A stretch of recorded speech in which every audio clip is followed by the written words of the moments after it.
It wasn't fancy. It wasn't polished. The paint peeled in places, the screen door squeaked when it closed, and the floorboards creaked with every step. But that front porch, small slanted sun-warmed, was where everything happened. Not everything big, mind you. Not the weddings or the funerals or the graduations. But the quiet stuff. The real stuff. The life between the lines kind of stuff. And maybe that's what made it matter more than we realized at the time. It was the first place you landed when you got home. Whether from school or church or just walking the dog, your feet hit that porch before they hit the inside. It was the in-between space. Not quite inside, not quite out. A place where you could still breathe the air but feel close to the warmth of home. In the mornings it caught the soft light. The kind of light that made you squint but smile. You'd sit there with a cup of coffee, or when you were still a kid, maybe a glass of orange juice in a plastic cup, and you'd watch the world stretch awake. A neighbor walking her dog. A truck rumbling past. The mailman starting his route, waving like he'd known you forever. And in a way, he had. In the afternoons, the porch became a stage. Not for plays or performances, but for life unfolding. That's where the lemonade got poured, where the baby was rocked to sleep, where Grandma shucked corn into a big metal bowl while humming hymns, where someone sat strumming an old guitar just to see if they remembered the chords. The porch didn't ask for anything but presence.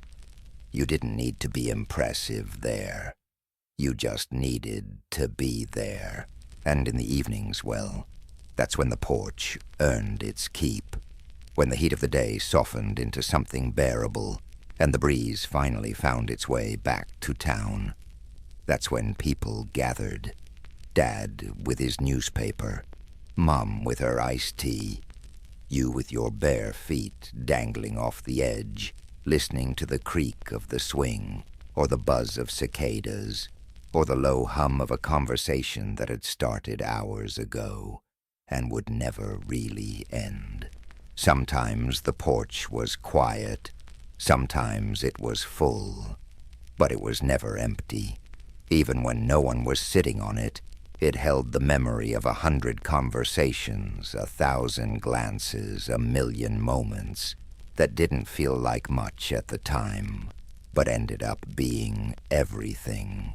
It was where you got your first sunburn, where you watched a thunderstorm roll in across the sky and tried to count the seconds between lightning and thunder, where you sat with a crush and didn't say anything for 10 minutes because you were too nervous to speak and too happy not to be there. It was where you learned how to listen, really listen, to grown-ups talk about things you didn't understand but knew were important, to stories that got better every time they were told, to silences that meant more than words ever could. And maybe most of all, it was where you learned how to be still. Not bored, not restless, just still. To sit in the same place long enough to watch the light change. To notice the way the wind moved through the trees. To hear the screen door open and close and open again. To just be in a world that keeps telling us to move faster, go farther, get more. That little patch of wood and nails taught us something else. Something older, something truer. That maybe the best moments in life don't happen in stadiums or on stages or behind screens, but on a porch with a glass of something cold in your hand and someone you love sitting beside you saying nothing at all. That porch. Your porch, my porch, the one from your childhood or the one you're still sitting on, was more than just a structure. It was a chapter, a page, a sentence in the story of your life.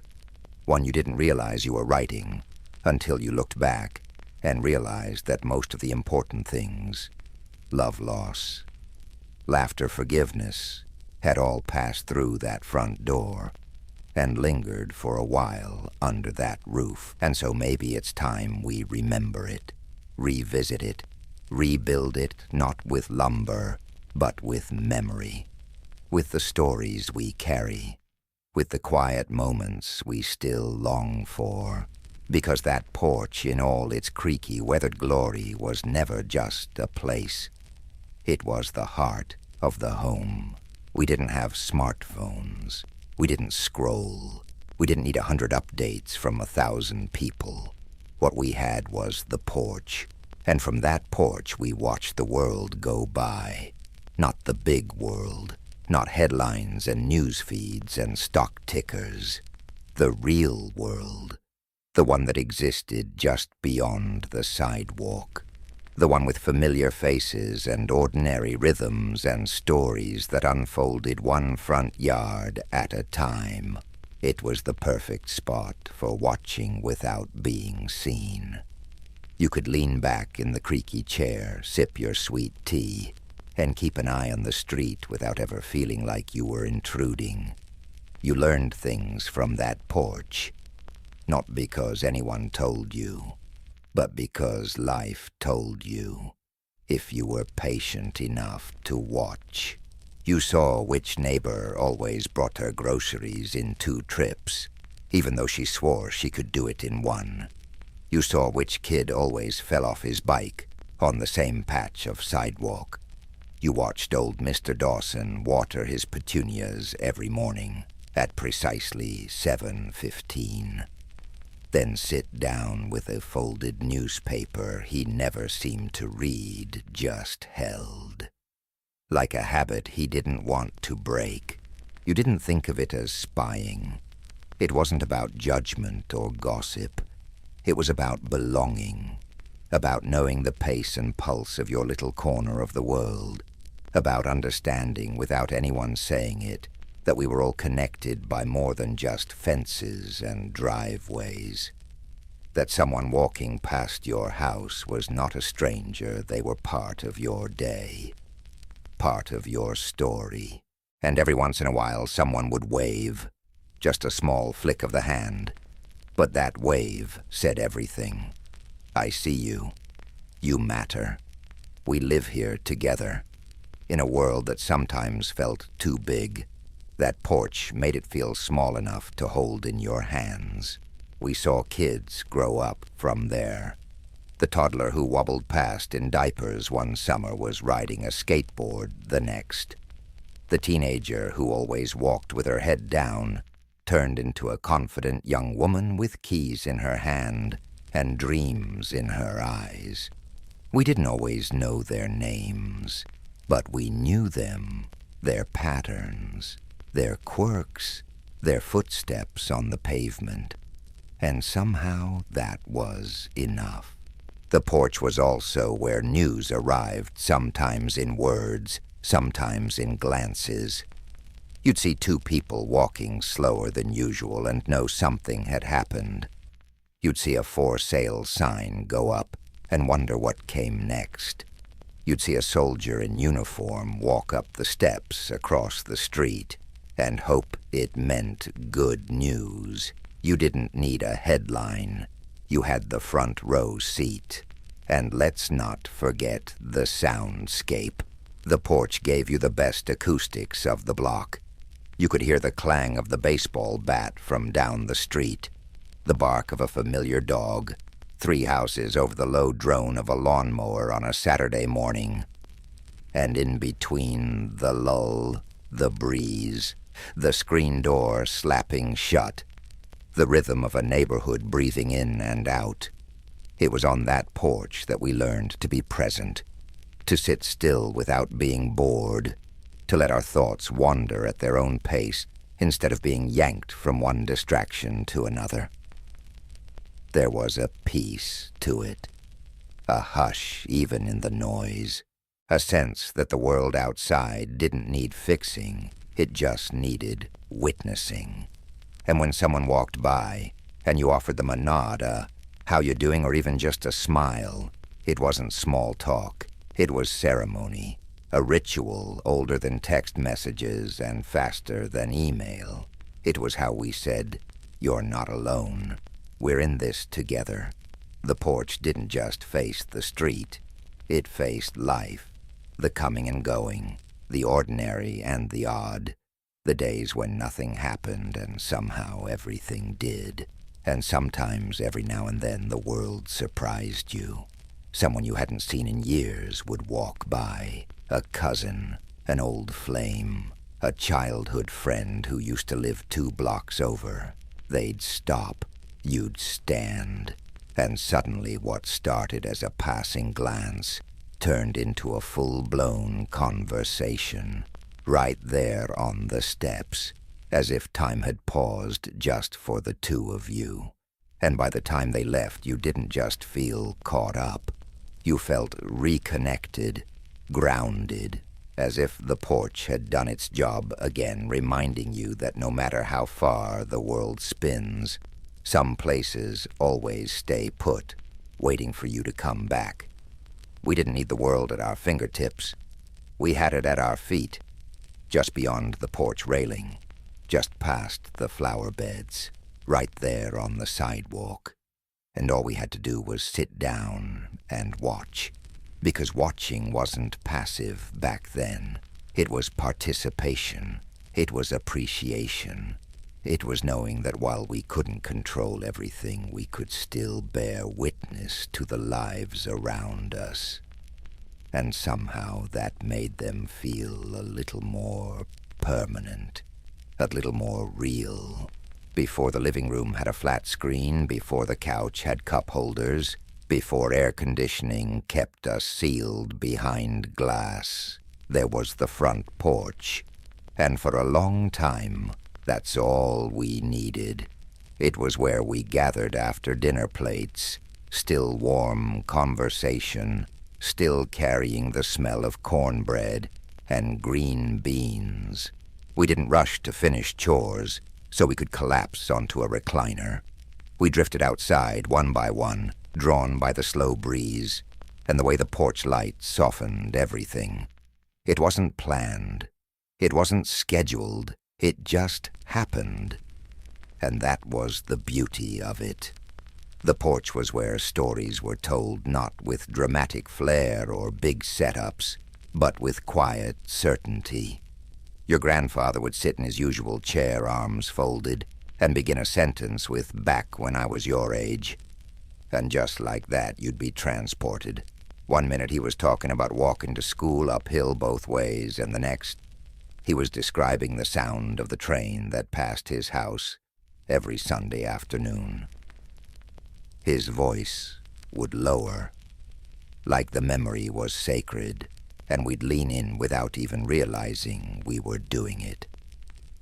No one looked at their watches. No one said, "We've heard this one." Because that wasn't the point. The story wasn't the point. The porch was the point. The sitting together part.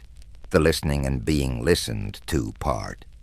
It was the closest thing we had to a hearth, before everyone scattered to separate rooms with separate screens. And it wasn't just for talk. It was where games happened. Cards on the steps, checkers on a crate, flipped upside down, a notebook balanced on your lap, while you tried to draw the neighbor's cat without it running off. You didn't need electronics. You needed imagination and the kind of time that didn't come with reminders and alarms. The porch gave you that. Sometimes it turned into a theater.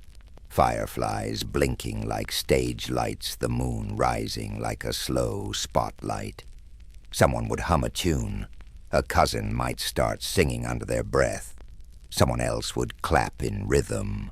And before long, you had a front row seat to something small and beautiful that never needed to be recorded, to be remembered. The porch was also where we solved things.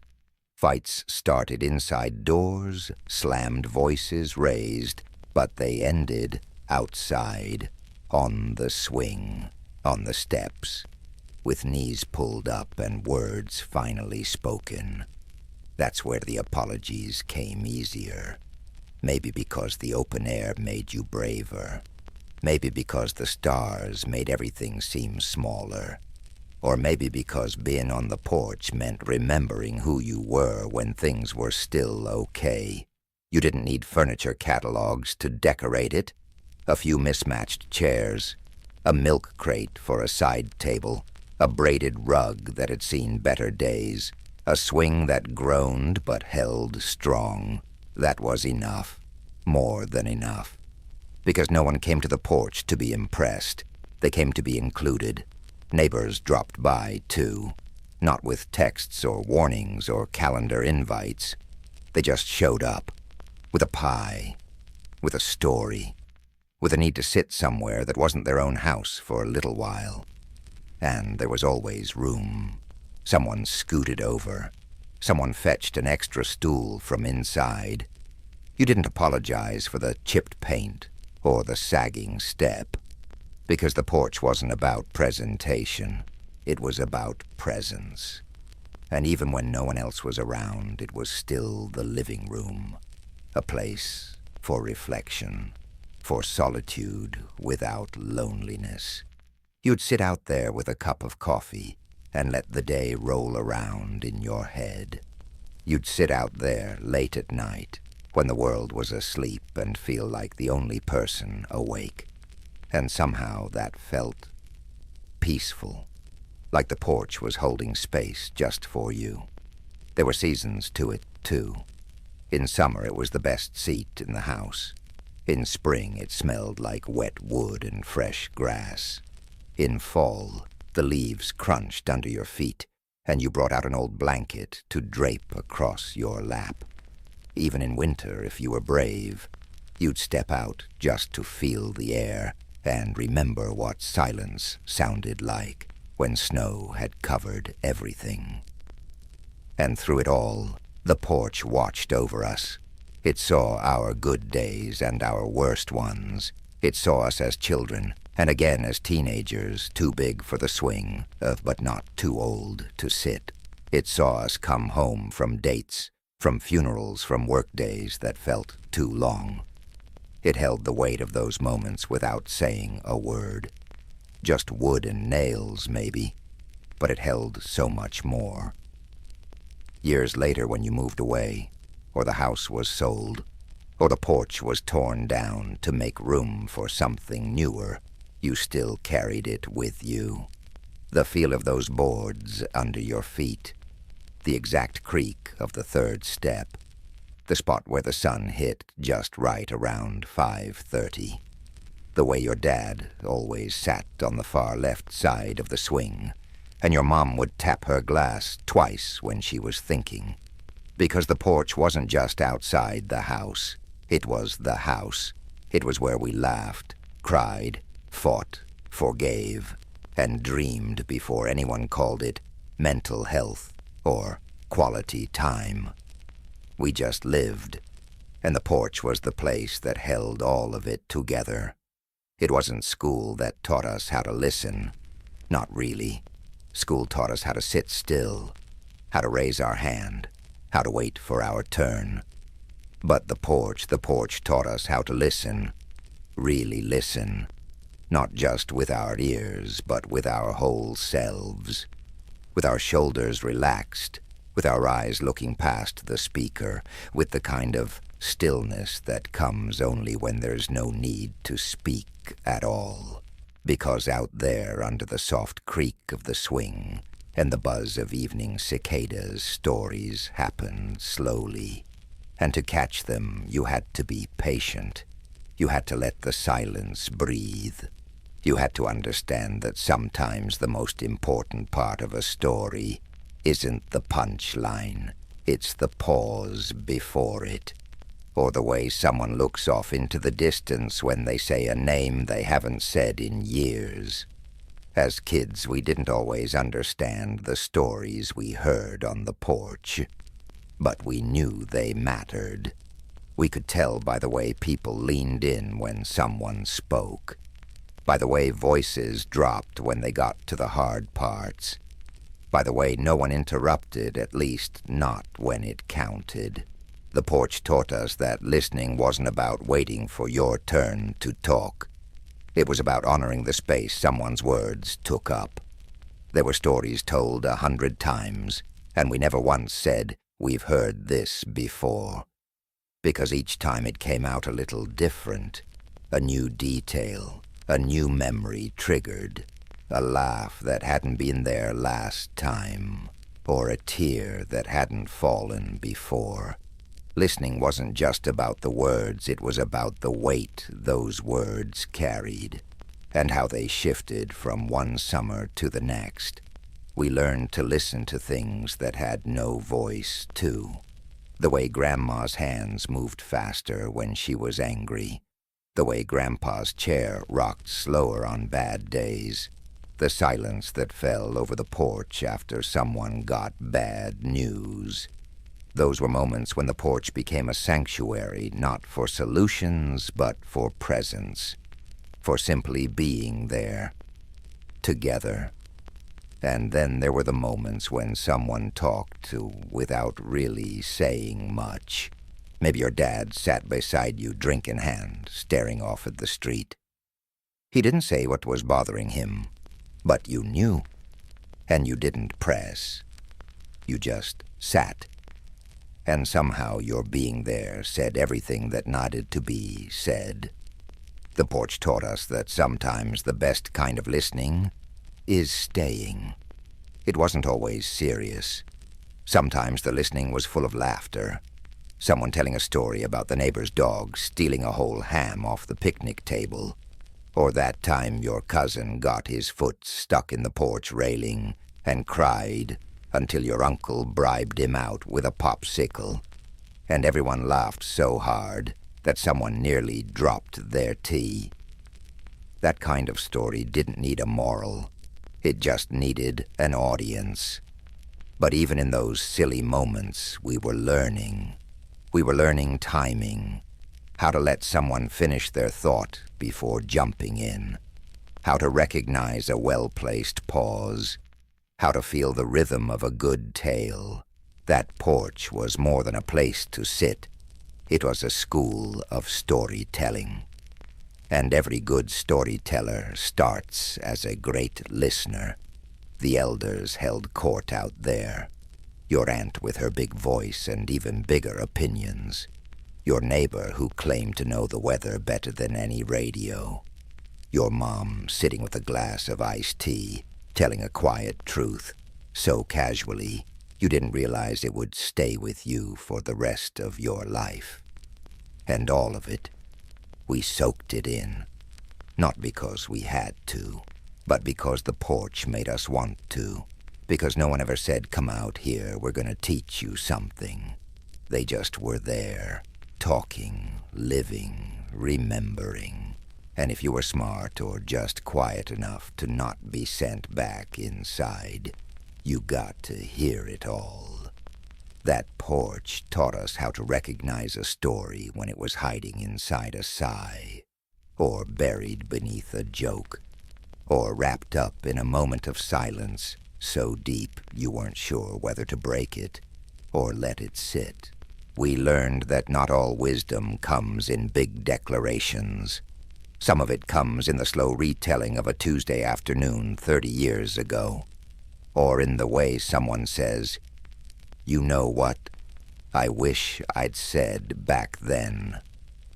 And years later, when you find yourself sitting on a different porch, maybe yours, maybe someone else's, and a kid flops down beside you, you'll catch yourself doing the same thing. You'll start with a memory, a story, a name, and halfway through you'll look over and see them watching you the way you once watched your own grandfather, and you'll realize this is how it passes on, through listening, through telling, through porches. So much of what we carry didn't come from books or classrooms or lessons with chalkboards. It came from evenings spent leaning on wooden railings or rocking in a chair, while someone told us about the time they almost left town but didn't, about the letter that never got sent, about the old love they ran into at the grocery store and never saw again. The front porch was where you learned that everyone has a story, and more importantly, that everyone deserves to be heard. Before the internet, before group chats and push notifications, before a single status update could ripple across 1,000 screens in seconds, we had the porch. And in those days, that was all you really needed to know what was happening in your neighborhood. It wasn't official, it wasn't printed, but the front porch was the most trusted newsroom in town. That's where you first heard about who had a baby and who lost a job, who was getting married and who had just gotten divorced. The porch didn't gossip, people gossiped. But the porch just held the information like an old filing cabinet full of little truths that hadn't yet made their way down to the paper. It started with someone walking by. A neighbor with a certain look on their face, maybe a little slower in their step. Maybe their shoulders carried more weight than usual, and someone on the porch would say, "Everything okay?" That's how it always started. With a question that was soft enough not to pry, but sincere enough to invite the answer. And just like that, the news would unfold, quietly, respectfully, over a glass of lemonade or a nod of the head. No fanfare, just one life being witnessed by another. You learned things from the porch that you never would have heard otherwise. That Mrs. Clayton's son had gotten into college. That the Johnsons' youngest was sick but getting better. That Mr. Peters down the street had lost his dog, and if anyone saw a black lab with a red collar to please call. No one typed it out. No one blasted it across a feed. But the word got around. Because porches were connected not by cables, but by people. People who walked, who waved, who paused for just long enough to pass along what needed to be known. And because everyone had their own porch, you didn't need a central hub. The news moved like smoke, quiet, winding impossible to trace, but always there. There were levels to it, too. You knew that if someone sat on their porch alone with their head in their hands, it probably wasn't the time to ask questions.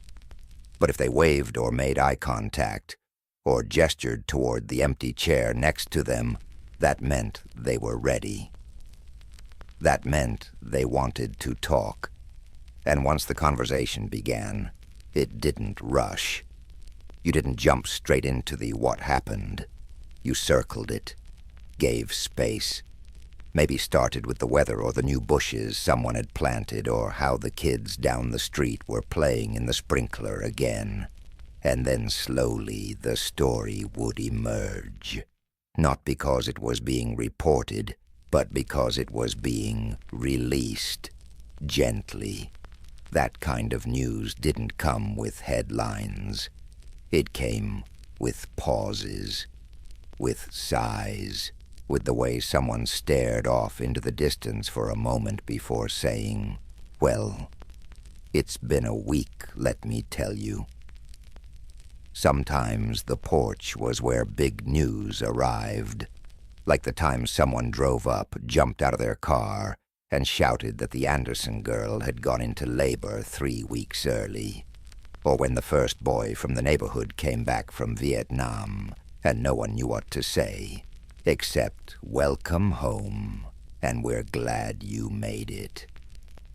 Or the day the town's oldest resident passed, and everyone seemed to walk a little slower past that house with the green shutters. But more often the news was small, intimate, the kind of news that wouldn't make the paper but still mattered, the kind that built connection, that reminded you that a neighborhood isn't just a cluster of houses, It's a net of lives intertwined in ways you don't always see until something tugs. And the best part, the porch kept it human. There was no comment section, no angry replies, no hot takes. If someone shared something difficult, you listened. You offered a hand, a casserole, a ride, or just your presence. You didn't react in all caps. You just sat. Sometimes that was the best response of all. Of course, not all the porch news was serious. Sometimes it was plain delightful, like hearing that the Taylor twins had set up a lemonade stand with prices so low-old, Mr. Willis kept giving them extra just to make sure they made a profit. Or that the high school band had won regionals, or that someone's grandkid had gotten their first bike and insisted on riding it up and down the street exactly 24 times, because that's how many hours are in a day. The porch carried all of it: joy, grief, surprise, relief. And because you heard it there from someone you could see and touch and lean toward when they spoke, it stuck. It meant more than reading it off a screen. It lived longer in your heart. Some porches even became known for it. If you want to know what's going on, go ask Hazel. She's always out on her porch after 5. Or check with the McKinneys. If someone's moved in, they'll know. There was always one porch that acted like the unofficial welcome committee. Always someone who knew just enough to connect the dots, and just enough to keep it kind. And maybe that's what we've lost a little bit in all the noise and speed of today. We've got more access than ever, but less connection. We hear more, but understand less. The porch gave us both, the news and the neighbor, the story and the storyteller. Sometimes I wonder what would happen if we all went back outside again, sat down, put our phones away, just watched the street for a while. Just listened. Not for headlines, not for arguments, just for the rhythm of human life passing by on foot, one conversation at a time. Because there's something special about hearing it from the porch. You're not just getting the news, you're getting the person. And in the end, that's what matters most. For a kid, the world could feel impossibly big. Streets seemed longer, voices, louder shadows, darker. But no matter how strange or scary things got out there, the porch, that small, creaky, sun-warmed stretch of wood, was safe. It didn't have locks. It didn't have walls. But somehow it was the one place you always felt protected. It was the first place you ran to when the thunder cracked. Before storms were tracked by satellites and weather apps, they were watched from porches. And when the sky turned that strange greenish gray, you'd sit right there under the awning, tucked beside your dad or your mom or whoever was closest, and count the seconds between lightning and thunder. 1, 2, 3. Then the boom, then the smile. It's still far away, they'd say, and you believed them, because on the porch you always believed. It was where you sat when your knee was scraped, your pride was bruised, your heart was hurting. Not inside, not in your room. You sat on the steps, and someone would find you.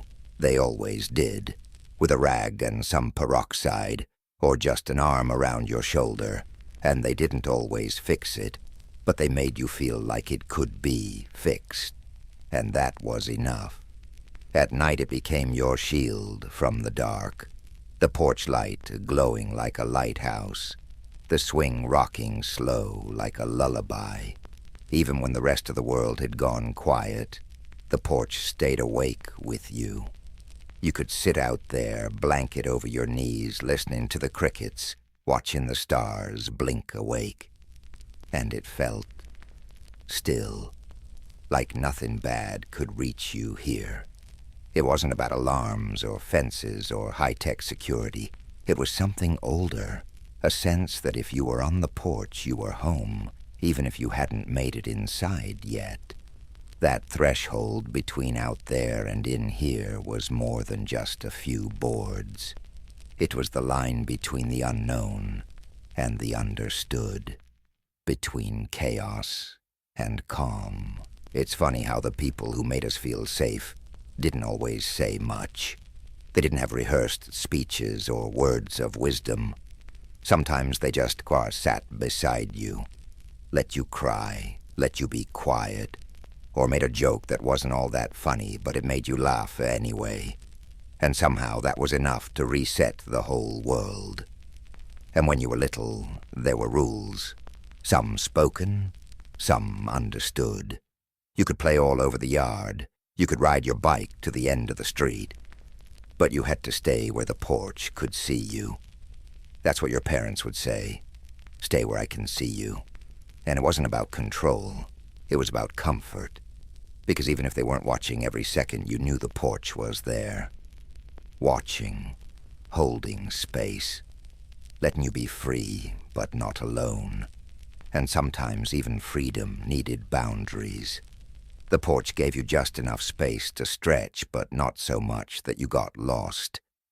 And then there were nights when the world beyond your home did feel scary. When sirens wailed, when news traveled fast, when someone down the street got into trouble and voices whispered about what had happened. You didn't understand it all, but you understood this as long as you were on the porch with your family near nothing could touch you. It was a feeling, not a fact, but sometimes that's even better. The swing had its own kind of safety. You'd rock back and forth, not going anywhere, but feeling like you were moving just enough to shake off the worry. The rhythm soothed you. It said, "You're okay." Even when you weren't sure. Even when school was hard, or friends were mean, or the world didn't make sense, the swing did. It held you up, literally and emotionally. And when someone passed by, walking their dog, heading home from work, and they waved, that wave was another layer of protection, another piece of the net that held you. They didn't need to know your name, but they knew your porch, and that was enough. The porch was also where you were found. When you came home after running too far, or staying out too late, or getting in trouble, you didn't go through the back door. You came to the porch.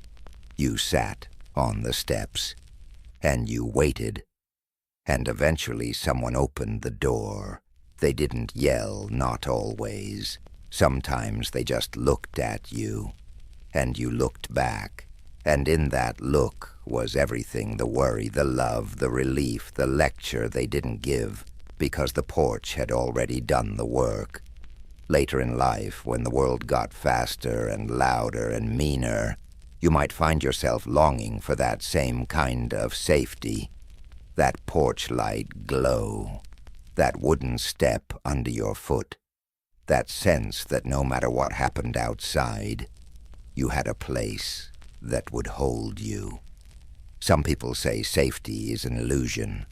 Maybe they're right. But the porch didn't feel like an illusion. It felt solid. It creaked when you stepped on it. It smelled like warm pine and dust. It remembered you. It gave you room to fall apart without falling away. And maybe that's why we keep building porches even in neighborhoods where no one uses them anymore. Maybe that's why we plant a rocking chair out there, why we hang a light, why we still step outside, even if only for a moment.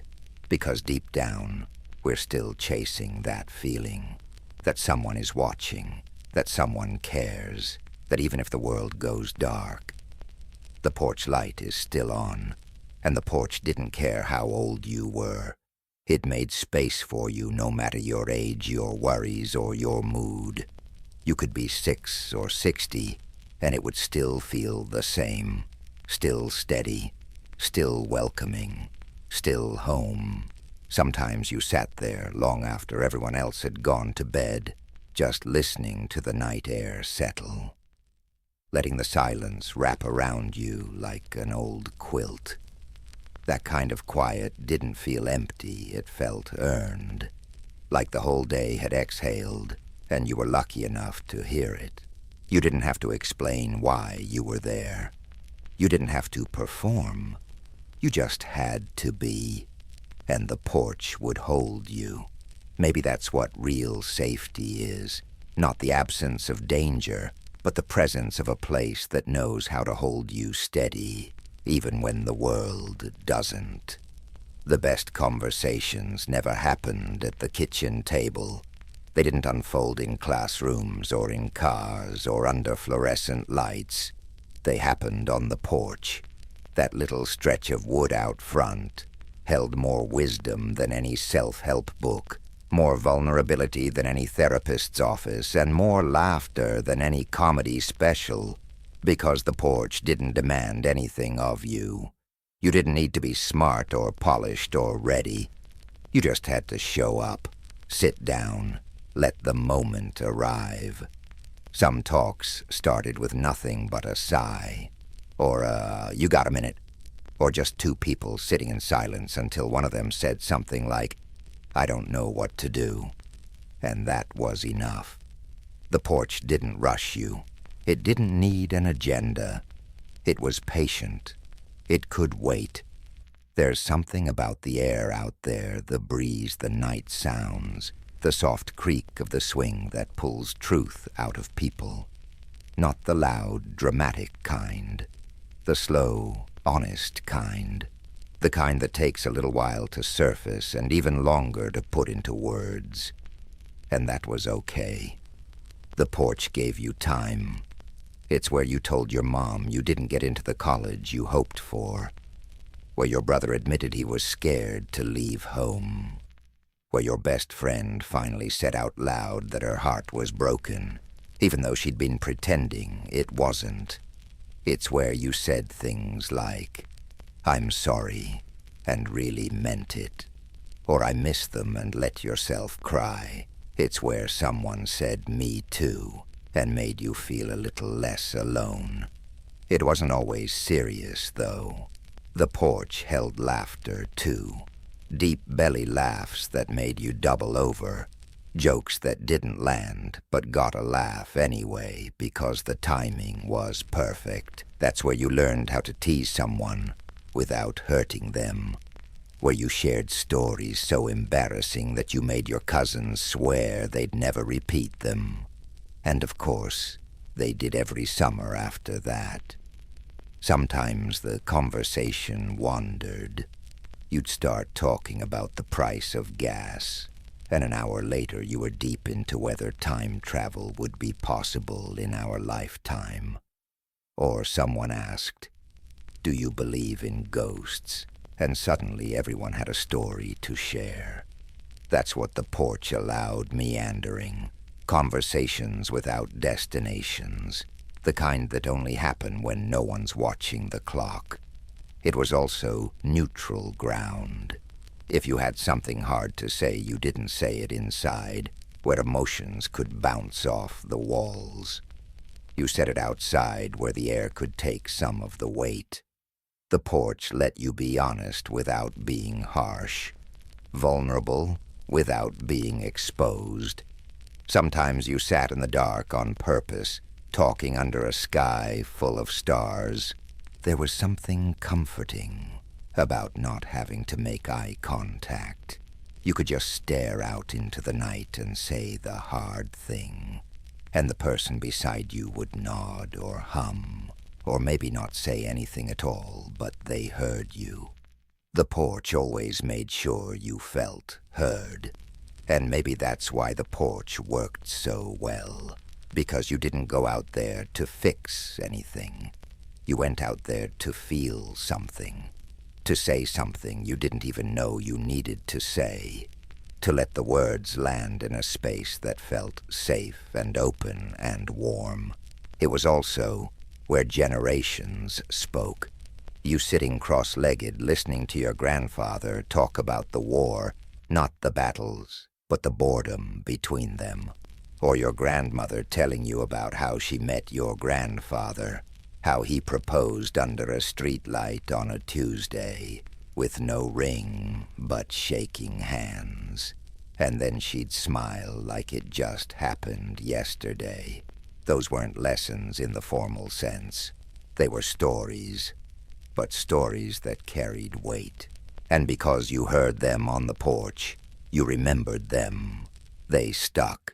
You'd retell them later, years later, when you had your own porch, and the kids sitting next to you would lean in the same way you once did. Even first, loves started on the porch. A boy standing at the bottom of the steps, nervously shifting his weight. A girl leaning against the rail, twisting her fingers through her hair. They didn't say much, but everything was being said. And when someone finally did speak, maybe just a soft, "You look nice tonight," it echoed louder than a shout. And of course there were the conversations you overheard, the ones you weren't supposed to listen to but did anyway, quiet as a cat just behind the screen door. That's where you learned that adults didn't have it all figured out, that grown-ups got scared too. That sometimes your parents stayed up late on the porch not because they were relaxing, but because they were worried. And somehow that made them more real, more human. The porch made space for all of it. The hard talks and the easy ones, the jokes and the confessions, the late-night whispers and the early morning coffee chats. And the best part, you never knew which kind you were about to have. You just stepped outside, sat down, and let the porch do its work. These days we try to manufacture that feeling. We plan quality time. We block off hours for family conversations. But back then, it just happened. Because the porch was always there, always waiting, always ready to hold another story, another laugh, another truth too tender for the living room. And even now, you probably remember one of those conversations. Not because it was life-changing, but because it was real. Because it happened in the air, in the in-between, in that quiet sliver of space, where you could finally say what needed to be said. The porch didn't give answers, but it gave you space to find your own. Some of the most powerful moments on the front porch weren't filled with words. They weren't loud or fast or funny. They were quiet and slow and stretched out over long afternoons or dusky evenings or silent stretches of time that felt like they might last forever. Because the porch wasn't just a place to gather or talk. It was a place to wait. We waited for a lot of things out there, for someone to come home, for the mailman to bring news, for a storm to pass, for dinner to be ready, for summer to end or to never end, for life to change or for it to stay exactly the same. You could sit out there for what felt like hours and not move a muscle, just watching, hoping, wishing. Sometimes you were a kid, sitting on the porch steps with your chin on your knees, waiting for your dad to pull into the driveway, listening for the sound of his truck, trying to guess how close he was by the bark of a neighbor's dog 3 houses down. And when you finally saw those headlights, that feeling, the little jump in your chest, the way your feet bounced without meaning to, that was something you never forgot. Sometimes you waited for a friend, for the sight of a bike cresting the hill, for the call of, "I'm coming from down the block." The waiting wasn't boring. It was filled with possibility, with that buzzing energy that only exists right before something good happens. And sometimes you waited for something you couldn't name. You just felt it, that something or someone was missing, that the day hadn't quite unfolded the way it was supposed to. So you sat on the swing, or the step, or the edge of the railing, watching the sky change colors, hoping whatever you were waiting for would know how to find you. And the porch was patient.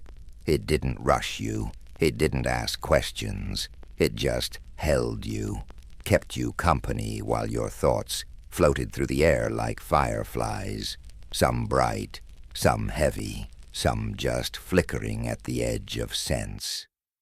We waited for the phone to ring, back when phones didn't live in our pockets, back when they sat on a table by the window with cords that stretched just far enough for you to sit outside and take the call in the open air. And sometimes you didn't even want to answer. You just wanted to hear it ring proof that someone somewhere was thinking of you. We waited for cars, for headlights, for dates who were late, for friends who never showed, for cousins from out of town, for uncles with news, for the boy you hoped might come back just one more time. And there was something beautiful about that waiting, something deeply human, because it meant you were expecting, not entitled, not impatient, but hopeful. You believed the world would bring something to your doorstep. You believed that someone would remember you would show up, would come through. And even if they didn't, the porch was there to catch you, to make the disappointment a little softer. We also wondered on that porch, wondered about what came next, about what it meant to grow up, about what it would be like to leave, to fall in love, to come back. You'd stare out at the street, not at anything in particular, just through it, and imagine the whole rest of your life in blurry golden shapes. And somehow the porch made it feel possible. We made wishes out there, too, wishes spoken under our breath, into the wind, toward the stars. Let him like me. Let Grandma get better. Let tomorrow be a little easier. You didn't always believe they'd come true, but you believed the porch was a good place to say them, that somehow sitting there still and open made the wish more real. And even when what you were waiting for didn't come, the act of waiting meant something. It taught you to slow down, to sit with uncertainty, to let the world unfold in its own time. We don't do that much anymore. These days we refresh, we check, we track. We get frustrated if it takes more than a few seconds to get an answer. But back then, back on that porch, you could wait half an afternoon for someone just to pass by. And if they didn't, you still had the breeze, the creak of the swing, the hum of the world moving on without needing to be told what to do next. And sometimes when the thing you were waiting for did arrive, it felt like magic, like the porch had summoned it, the letter you were hoping for, the apology you didn't know you needed, the friend who said, "Hey, you want to come ride bikes," at just the right moment. It didn't feel random. It felt meant. And the porch was where you were supposed to be when it happened. And so you stayed, longer than you planned, later than you should have, because it felt like if something good was going to happen today, it was going to happen here. And maybe in a way it always did. Every neighborhood had one, that porch light that stayed on longer than the others, sometimes hours past sunset, sometimes all night. And you knew without anyone having to say it, someone was waiting. It might have been a parent sitting on the swing keeping watch for a teenager who said they'd be home by 10, or a wife leaning on the railing, hoping her husband would come back through that door like he always did. Or maybe it was no one at all, just a light left on as a kind of promise, a silent signal in the dark that said this house isn't sleeping yet. That light meant everything, because when you were young and the world felt too big or too dark or too far from home, Seeing that porch light still glowing at the end of your street was like catching your breath, like someone had been holding a place for you, like no matter what had happened out there, you were still wanted. It was the light that guided you home from heartbreak, from bad decisions, from Friday night football games where you didn't get picked, or dates that didn't go as planned, or evenings when your feet wandered farther than they should have. You didn't need to explain anything. That light didn't ask questions. It just glowed. And when you came up those steps, quiet, slow, trying not to wake anyone, you always noticed it, even if you pretended not to, even if you went straight inside without saying a word. Deep down, you were thankful. Thankful that someone had thought of you, that someone had stayed up, that someone had left the light on. Sometimes the porch light wasn't even for a person. Sometimes it was for hope itself. A soldier deployed, a child who'd run away, a loved one gone silent. The light said, "You're not forgotten." It said, "We'll be here when you're ready." And even if weeks passed, even if years passed, the porch light burned on, a small defiant flame in a world that often gives up too soon. And in those quiet hours past midnight, when most of the world had gone to sleep, the porch became something else entirely, a kind of confessional, a space where people sat with themselves, with their regrets, their hopes, their longing. There were no distractions, no television murmuring in the background, no phones buzzing, just the hush of night, the hum of crickets, the soft flicker of that bulb casting golden light on old wood. That's where some of the hardest thoughts happened.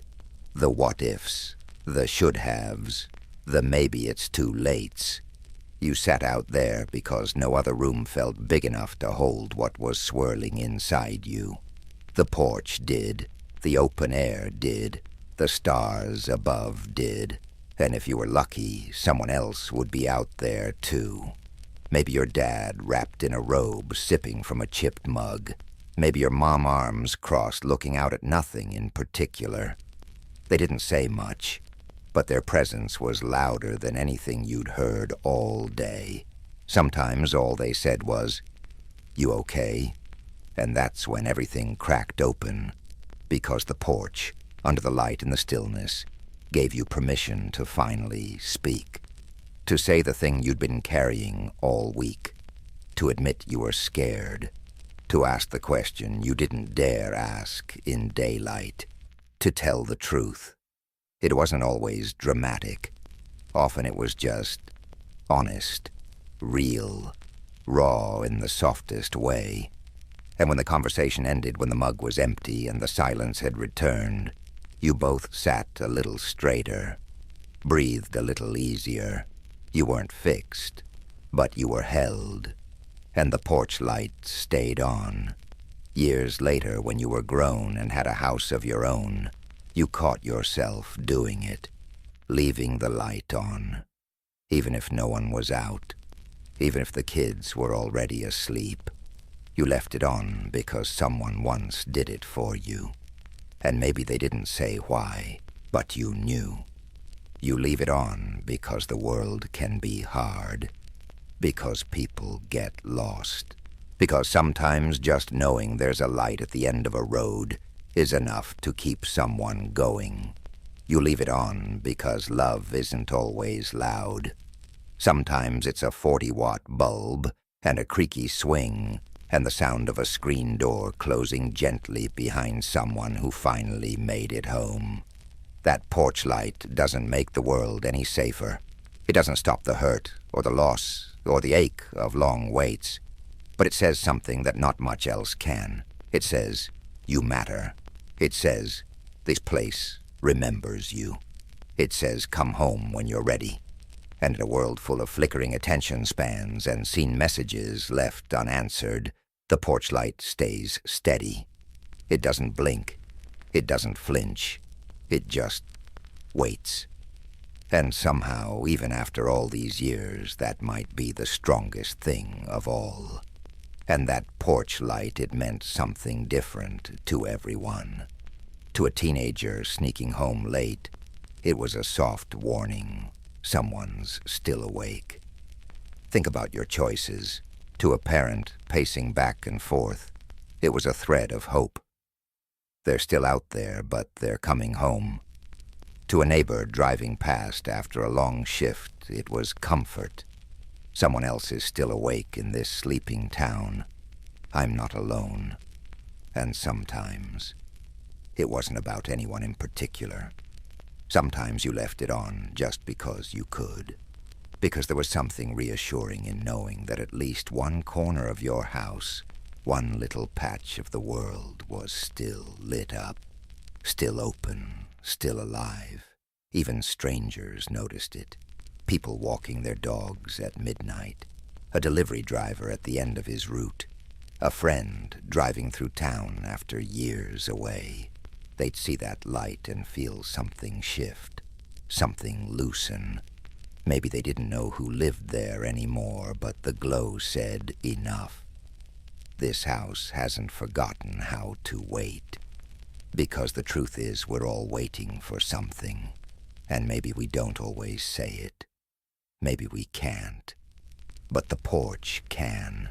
A single bulb on a quiet street saying the one thing we all need to hear: I'll be here when you're ready. There wasn't a moment when it officially ended. No final gathering, no farewell party, no announcement posted on a tree. It just quieted. One summer the porch swing didn't creak as often. The chairs stayed stacked a little longer. The cushions never got brought out from the garage. The paint started peeling, and no one rushed to fix it. It didn't happen all at once. But little by little life began to move inside. Televisions grew bigger. Air conditioners grew colder. Screens started glowing. Conversations started shrinking. And the porch, the place where we once lived and loved and listened, became more of a structure than a stage. Still there, but still. And we told ourselves it was progress. We had more comfort now, more speed, more ways to connect. But something got lost in the process. We stopped waving at neighbors. We stopped sitting still long enough to hear the cicadas fade. We stopped watching the street for someone who might drop by. And so the porch waited. It waited through seasons, through silence, through the quiet resignation of being replaced by rooms with better lighting and faster internet. It waited while we rushed past it on our way to cars, to jobs, to appointments, to somewhere else.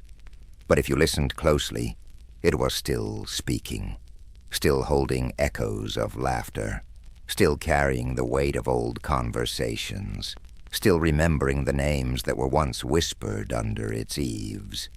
And if you sat there just once more, you could almost hear them again. Because even in the stillness, the porch didn't forget.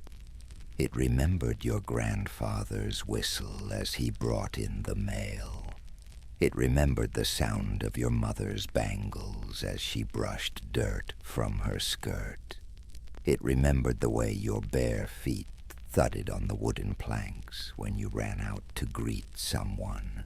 It remembered the swing swaying slowly long after you'd gone to bed.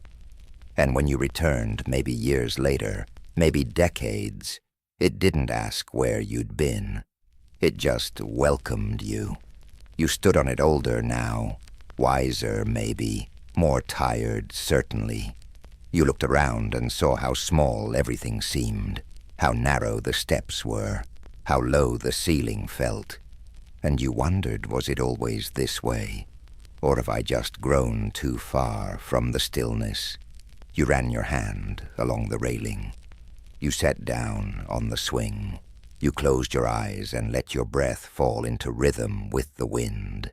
And just like that, it came back, all of it. The people, the stories, The quiet, the noise, the waiting, the warmth, the love, because the porch had never been about the wood or the paint or the view. It had been about what it held. It was where you learned patience, not because someone taught it, but because time passed slowly there. It was where you learned kindness, because people showed up without needing a reason. It was where you learned to sit with your own thoughts and not run from them.